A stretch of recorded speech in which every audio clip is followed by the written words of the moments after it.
Some big news just coming in. Iran has sent a message to the United States through the Arab countries, and I'm quoting from that: if you intervene in a conflict between us and Israel, we will attack American bases in the region.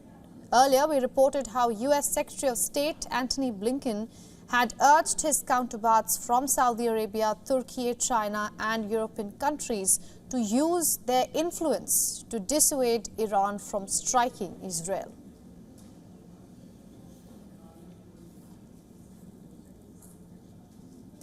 We're now being joined by our correspondent Susan Tehrani live from New York. Susan, what is the latest you can tell us after this statement from Tehran? Yeah, we are learning that, as we talked earlier as well, that the Defense Department is actually moving additional assets around the Middle East to, quote unquote, bolster regional deterrence efforts and increase force protection for U.S. forces. Earlier, the United States was somewhat confident that Iran would not harm U.S. assets in the region.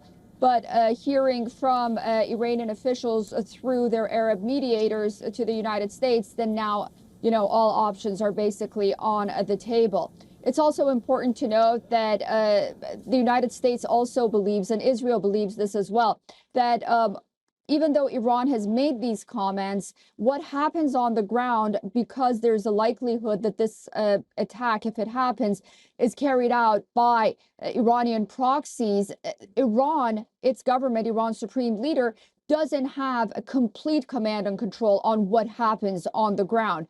So we have to take all of these into consideration. And of course, U.S. President Joe Biden will have to respond to that threat from Iran. But what we do know is that U.S. officials, President Biden in particular himself, has said and made clear that the United States will indeed stand by Israel in case of any attack. I also want to say that the United States has asked Israel, should Iran attack Israeli soil, if Israel wants to retaliate, that it has a conversation with the United States beforehand. We don't know how well this is going to go down with Israeli officials in the country. Absolutely, Susan. That remains to be seen, of course. Thank you so much for joining us from New York and getting us all those updates. For all the latest news, download the WION app and subscribe to our YouTube channel.